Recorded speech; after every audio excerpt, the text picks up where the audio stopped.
So we're here today to talk about water, the stuff of life. So basically there's a whole kind of control system for where water flows. Yeah. And the only problem with it is that only Raymond knows Well, Steve, where everything is. Steve, I know Steve knows. Steve yeah. knows a bit as well. But I just had a favour to ask of you, which was, could you give me a little tour of the important points in the garden? I certainly can. Can we go and do that? We can do that. If we can, and don't step on any frogs on your way out. No, I won't. Because they're absolutely everywhere. Oh look, there's a couple here. Yeah. Are they mating? Yeah, they're mating. It's so cold though always. Yeah, well, but he looks so happy. He's having the time of his life. I was having an even better time because there's three of them. Yeah. Welcome to Mapperton, our family home and estate in Dorset in the southwest of England. Julie and I took over running Mappiton a few years ago from my parents, the Earl and Countess of Sandwich. It's a lot of work, but also a lot of fun.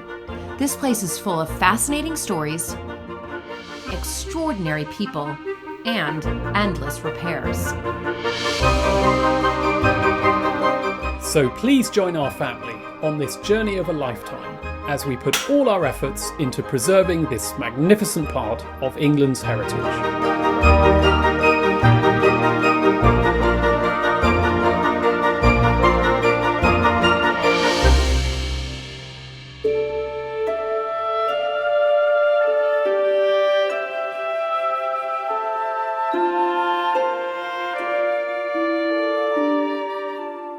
So Mappington Gardens, which are one of the great gardens of the southwest, Raymond. Gardens that you've been walking through for years and years. Yeah, I've been to all the other ones like Barrington Court, Montague. They haven't got the nice little features that we have, I don't think. They haven't, have they? No.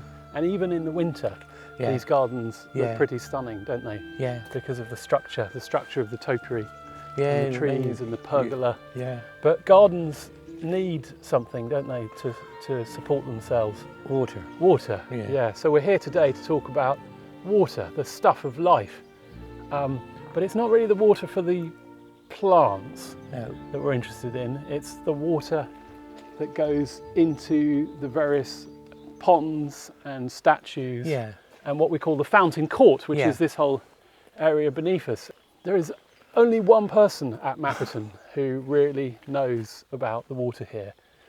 And that's you, Raymond. It's all in your head, isn't it? I do write it down because your mum said yesterday, she said, we need all this written down. And I said, well, it is all in various diaries throughout the year. All I've got to do is just look at them.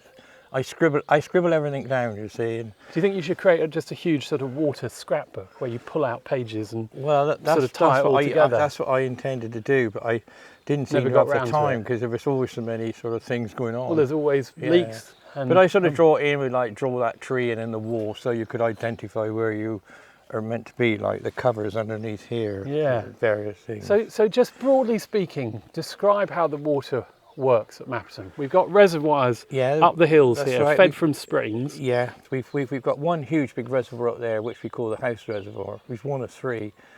And then the overflow from that goes into another tank. Then that overflows and that brings it down through here. So to the centre courtyard here, which is the fountain and the four little features on the side. So none of those have got any water at the moment. We've actually got a water problem. Usually we're trying to keep water out. Yeah. This time we're trying to bring water in. Yeah. And it's not here. So what's happened? Well, I think what might have happened, it was all closed down during the winter because we didn't want any water in the little statues around the side because it would freeze and break the pipes. So, and I think in that time it sort of mossed up the pipes. But you're going to show me where the water arrives. Yeah. So we're kind of close to the right space. Yeah. Well, it comes down along the back of that wall and various. Okay. So there's a pipe coming along here. Yeah. Then it comes down here. Oh look, yeah.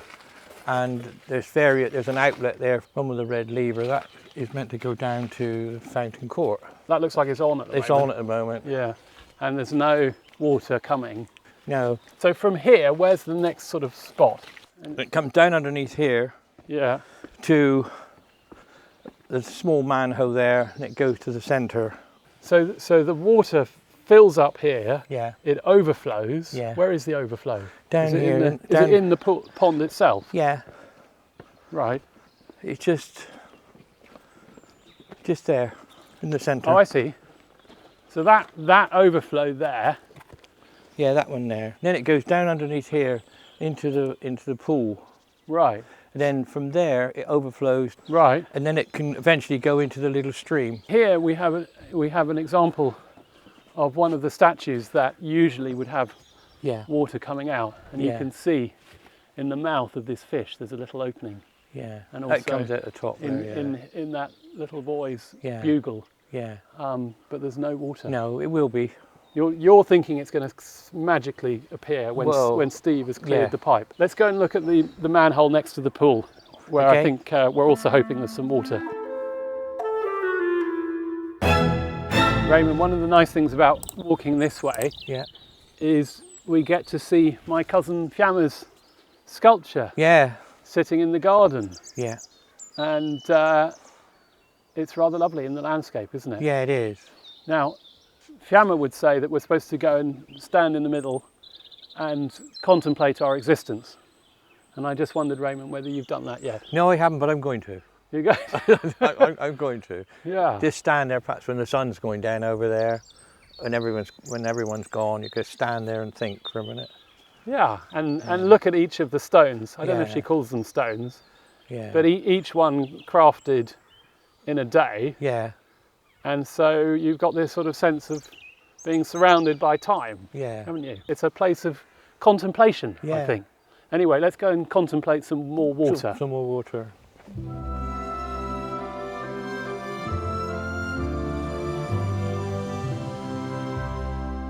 So Raymond, the pipe has come where? Has it come down? Yeah, down underneath that big wall where we were stood just now. And it goes down towards the edge of the pool. Right, and we're hoping that there's going to be water flowing here because Steve has opened... Well, there will be water of another kind flowing there. Another kind of... There's more than one kind of water, is there? More than one flow. Oh. Yeah, that's not one different kind of water. No, not tonic water or something like that. Tonic water, that'd be nice. Tonic water on tap. No.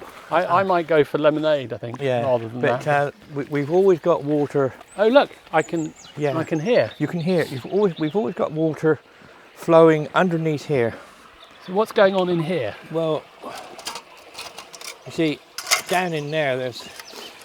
That looks like a fancy pipe. Yeah, well, there's 2 or 3 pipes. There's a channel that flows all the way down through there and just discharges into the stream, which we don't use. Steve must have got something going because it's coming back out of that big pipe.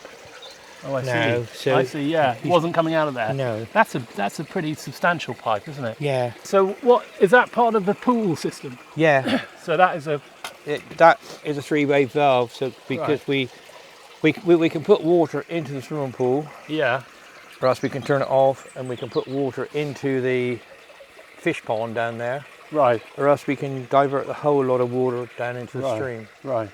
And then the water comes gushing out. So Raymond, overall, the kind of status of water at Mapperton, do you feel that we kind of know what's gone wrong and we can fix it, or are we kind of struggling? No, we're not struggling. We were under a bit of pressure today because I wanted to get that bung in before Steve turned the tap on at the top. Any minute now, this water's going to be coming out of this hole. So you mean he's about to open the taps further up? Yeah. And the water is about to pour out unless you block it. So that will stop it. And don't step on any frogs on your way out. No, I won't. Because they're absolutely everywhere. Oh look, there's a couple here. Yeah. Are they mating? Yeah, they're mating. So there's lucky frogs like these ones, and then there's a poor unlucky frog over here who hasn't found his mate yet. Yeah. See, they're little things. Yeah. They're quite sort of. They won't harm you. They're all sort of so cold though always. Yeah, well, but he looks so happy. He's having the time of his life. He sure is having the time of his life. Yeah, he's too. That one's having an even better time because there's 3 of them. Yeah. And then we get a lot of frogs born. And probably a lot of tired males. I didn't know what I said that, right. But still, yeah. I just said it. You said it. Too late now. Too late now. Because they're hoping to concrete the bit of the pool today. Well, I think that I've been enlisted to help with some concreting. Well, exactly. I can see rather a worrying number of bags down there. There's quite a few bags. There's quite a lot of concreting. I think I'll kick off and then. Well, it's not too bad because it's only a downhill slope, isn't it? Yeah, so, I am slightly worried about the frogs, but we'll just have to sort of move them aside, I think. Yeah. Anyway, thanks, Raymond. That's all right. I'm sure there'll be lots more to talk about Mapperton water in the future. Sure will. Thank you very much. Please help support this important part of England's heritage by becoming a patron at patreon.com/Mapperton Live. Well, everybody knows Stephen as one of the dynamic duo behind the camera. But what people may not know about you, Stephen, is that you also do websites. I do indeed. Not all that willingly. I prefer filming. I don't particularly like websites. But...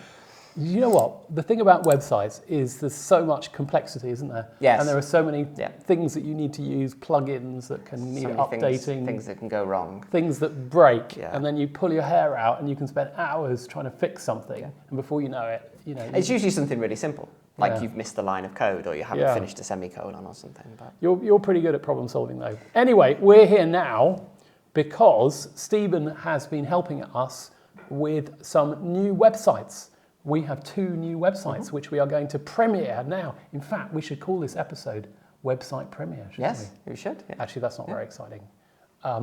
But it is exciting that we have these websites.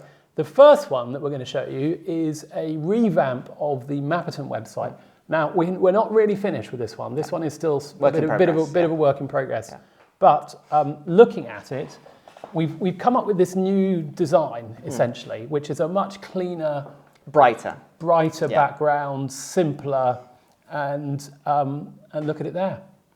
So up the top, we've got the main image. We've got a bit of a welcome from Julie and from me. I think we might still do something with that, that typography. And then we've just got some really simple panels where you can go and do the things you want to do, like go to the Mapperton Live YouTube channel. That is Why wouldn't you want to do that? Or you could become a patron. Who wouldn't want to become a patron? Should we remind people of the patron address? Yes, you can go to the new Mapperton website initially, but if you want to go straight there, it's patreon.com/Mapperton Live. Mapperton Live, and we are very grateful to our patrons because they really help with all of the projects that we've got going here at Mapperton, and it makes an enormous difference. And if you'd like to join that community and benefit from the many things that we have to offer, which include things like a tea towel. Yep. It includes signed photographs, Christmas card. Yep. Early access to videos and behind-the-scenes content. Behind-the-scenes content. Well, also we do a special behind-the-scenes episode for people. So there's lots of content. And then in the higher tiers, you even get things like a signed print of Mapperton, the new print that's just come out. Anyway, back to the websites. This one is looking fantastic. I mean, we've still got to add the events in, and we've got to put all of the ticketing in and things like that. But Mappiton.com will be a completely new place for you to go and discover. And it should be live when this video goes out, so go and check it out. Do you think it will? Well, it should be. He says that. It should be. And that puts Don't hold me on that. The clock is ticking now. Okay. You'll probably delay this episode. I'll push it back. Give you a bit more time. Yeah. And then let's have a look at the other website. The other website, in a way, is more exciting. And the reason for that is it's the launch of our rewilding project, which we are calling Mapperton Wildlands. Now, of course, this project has been going already for a year, but it hasn't been going in a public sense. We haven't really gone out there and told the world about it. And this is the start of that. And it's also the start of having more tours and things for people to do. And on this wonderful looking website, which I have to say has some fantastic photography on it, we have information about the project. So you've got this section called Vision, which describes why we're doing the project, the background to what we're doing. It talks about wood pasture, which is part of the approach that we're taking towards changing the landscape. It's got details of our plan. It's got this really funky timeline. Very happy with that. Very proud of You've been doing a lot of coding late at night. But you've been adding these. I just set it up and you've... I have. It's got a lovely picture of a beaver. They haven't arrived yet. That, I think, is the one bit of stock photography. Every other photo here is actually from Mapperton. But because we haven't got beavers yet, we had to put in a placeholder beaver. Do you think he likes being a placeholder? I'm sure I don't know. And then you've got options to come here as on the tours. If you click on that, you've got the list of tours. At the moment, we've just got one up there, which is the Introduction to Rewilding, happening on the 13th of March. Is this going to be out by the 13th of March? Might be. Not sure. Anyway, if not, please go to the site if you want to come on any of our wildlands tours, led usually by Dr. Tom Brereton, who's the most fantastic ecologist, but also by others. Please check that out. And then you have the stay option where you can go and come to our fantastic glamping site, which is Mapperton Camps, or stay in the garden cottage, which is probably got some of the best views at Mappiton. And then in the middle here, Stephen, we've got this rather fine logo. Zoom in on that. We're quite proud of that logo because we think that it gives a slight hint of the Wild West. Yeah. Which when we you first like. glance at that, you think, Yeah. It sort of says Texas, doesn't it? Yes. I mean, Mappiton is not Texas, but those horns say Texas. Yes. But we've got long horns down in the southwest of England as well. Okay. It's not just you Texans with your Texan longhorns. We have White Park, and I think they're actually sharper. Yes. Do you know what I mean? Just the edges of those. And then if you click on team here, we go off to, we've got a lovely picture of, it's Ermintrude, isn't it? It is, and her calf. And her calf, Arabella. And then there's a rather ghastly picture of me and various other team members. And that's it. Anyway, we hope that people will go and look at these websites. Mappertonwildlands.com, we'll stick it up on the screen, and Mapperton.com, and browse around, let us know what you think. And if you want to come and visit Mapperton, please go and look at the websites because they give you links to buying tickets, they give you links to Mapperton camps, all sorts of things that you can do. Join a Wildlands tour, and we really hope to see you here, not just virtually, but in person very soon. We are here at Mappiton, outside the coach house, on a rather grey and dismal day. In fact, it's been drizzling, and drizzle is the worst form of British weather. It's that sort of slightly, well, very moist, bitty rain that comes and soaks all the way through. It's stopped now. And here we are. And the reason that we're here is because we are 2 days into opening. Oh, look, somebody else wants to be on camera. I don't know what it is about Pippa, but whenever the camera comes out, Pippa just knows about it. And so she's off looking for something to do. Anyway, so we're 2 days into opening. So we opened on the 1st of March, and we're going to go in and see Emma in a second to find out how it's going.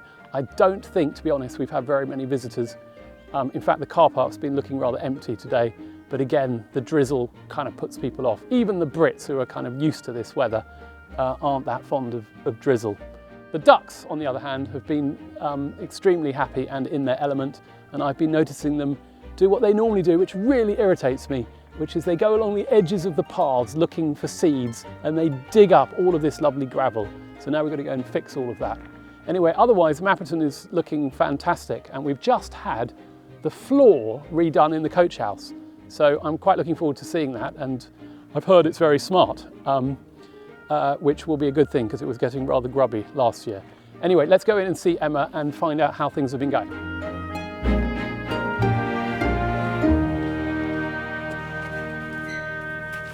Emma! Hello! Hello! How are you? I'm very well and a little bit hungry. Excellent. Well, it's a Thursday night, so I've got cake spare. It's a Thursday night, It's a isn't Thursday it? night, yes. Which is, Thursday nights are, well, it's things quieten down, Yeah, don't they? it's the end of the Because we week are for closed us. on Fridays. And that makes me the most popular person here It does. because I get a gaggle of gardeners outside waiting. Is there any reason for that? No, no reason at all. It's because all the cakes and things from the week need to be eaten. Yes, they do. And it's a good reason for me to be here as well on a Yes, Thursday. I always see you on a Thursday. Before we do that though, Yeah. I want to have a look at this, oh my goodness, this new floor. So can you come and show me? Yeah. You see, I'm really happy with the new floor. You like the new floor? I do like the new floor. I think it lifts it a bit. It's quite bright. Yes. Isn't it? But we get so much sunlight in here that I think having that brighter, it just, I like it being light.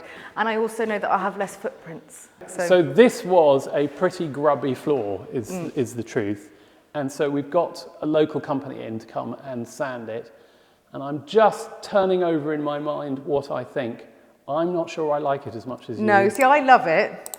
but I can tell you're not so keen. I can tell. Can I tell you why? And I'm interested as to what viewers think. And it may not be clear, but beforehand, you couldn't really tell what type of timber it was. And now, because it's been sanded so much, it's just clearly strips of pine, which is not the best quality wood. But look how much character there is in it. This is not an oak floor, no, is but it? look how much character there is in it. You can see all the knots just look lovely, and I love the way the colours change. Here's a problem. So you can see that this bit is very white, and that bit's very white, and in the middle, it's still got kind of gritty bits. But that's and the reason character. No, you call that character, Emma, but the reason that's happened is because there's been a big sander that's gone over this, and it's been a bit concave in the middle, and it's only got the edges. And so we're left with years of footprints. The same matted colour, but that's a material memory. That's all the people who've walked through here. They've left a bit of themselves. Yeah, and I think, and that's what I love. That I think it adds texture to it. So I think most people are going to be on your side, obviously. But I'm quite interested to see if there's anyone on my side. I think it's all a bit pine and a bit bright, and I think it's full of character. Okay. Like an artwork. Okay. Well, I'm totally going to win that. We'll let the audience we decide. We will. But I'll tell you what the audience aren't deciding, because they can't possibly taste it. Yes. Would you like a bit of cake? Well, you said that you had something that I do actually, because obviously at the beginning of the season it's quite quiet, so it's a good chance for us to sort of test things out. Yeah. And try things. So I do have a couple of things that I've been working on. Before you do that though, you were saying the season's quite quiet at the beginning, which it always is. But just how quiet has it been? I've seen 6 people today. 6 people today? But I have cleaned my stockroom. So, yeah. You know. And yesterday? Yesterday was a bit busier, even though the weather was much worse. I think there were 9 yesterday. I think there were 9. And the day before that? 6. 6, but 9, the thing is, for 6. me, it's great because we're in the kitchen and we're experimenting. Yeah. And it's a kind of nice sort of amble into the beginning of the season. And it just gives us a chance to get on top of things. And like I say, reorganise. We're supposed to have 106, not 6. But it's been a chance for me to reorganise the stockroom, get things ready, test out recipes. If you're watching and you're relatively local to Mapperton, please come and visit us. Come keep me company. This is a good time to come. Yeah. If you want the place to yourself. You get all of our attention. And just fantastic treatment and extra things in the cafe. Yeah. There's some good stuff. Do you want to try this stuff? Yeah. You ready? All right. Let's have a look. You ready? It's called the Mappiton Rainbow Bowl, and one of the things on it is this beetroot hummus. So beetroot hummus. It's a beetroot hummus. Yeah. So if you try a little bit of that. I was thinking that was something with raspberries in it. No, I know. But it isn't. Savoury. Sorry to disappoint. Wow. And so not only is it just such a lovely colour, but it tastes good. Yeah. And it's packed with protein and it's really healthy. I can taste the chickpea in there. Yeah, so it's really healthy. Yeah. But obviously when we're using chickpeas, you've got the chickpea water from the can. Right. So this is our first attempt, and this is a chocolate mousse made with the aquafaba. So because we're trying to be less wasteful, we're trying to make sure that we're... That was a fancy word you just used. Aquafaba. No one knows what aquafaba is. It's just the juice in a chickpea can. But you can use it as an egg substitute. Aquafaba? Yeah, aquafaba. Is juice in a chickpea. What, so when I open my tin of chickpeas? Everyone pours it away. It's actually but you can use it as an egg substitute. A lot of vegans will use it. So you're basically saying these are related? These are related. Okay. And this is a what? This looks like a mousse. Like a chocolate mousse. Yeah, it's our first attempt. Okay. I think we put a bit too much cocoa powder in it, so next time we'll have a little bit less. But for a first attempt, I'm quite happy. Wow. Do we serve that on the same plate as the hummus? Well, this will be main course and that'll be your pudding. That'll be your pudding. But of course, it's all vegan. And like I say, this would have just been something, apart from some cocoa powder, we'd normally just pour that away. Yeah. So we're trying to reuse. Anyway, congratulations, Emma, on opening. Because it's good to have opened, isn't it? It's great. Good to be getting going. Have they been nice people so far? They've been lovely people. They've probably had their ear chewed off when they've come in because I'm like, hello, so pleased to see you. So tonight, Emma, guess what? I've got my mum and dad coming over for supper. And we're going to be eating venison pasty. Mapperton venison pasty, which is fabulous. It's actually Mappiton and Blue Vinny, which is a Dorset cheese. Is it? Yep. So it's a local cheese in there. It just gives it a little bit of saltiness. Instructions, heat it a little bit? Yeah, just warm it up. Warm it up. And enjoy. And off we go. Yeah. Brilliant. And I hope lots of people will come and visit very soon and enjoy beetroot hummus. And I can't remember what that was. Aquafaba mousse. Yeah. And of course, the famous Mappiton venison pasty. Yeah. It's tasty. By the way, you're all getting really good at this. Oh, yeah.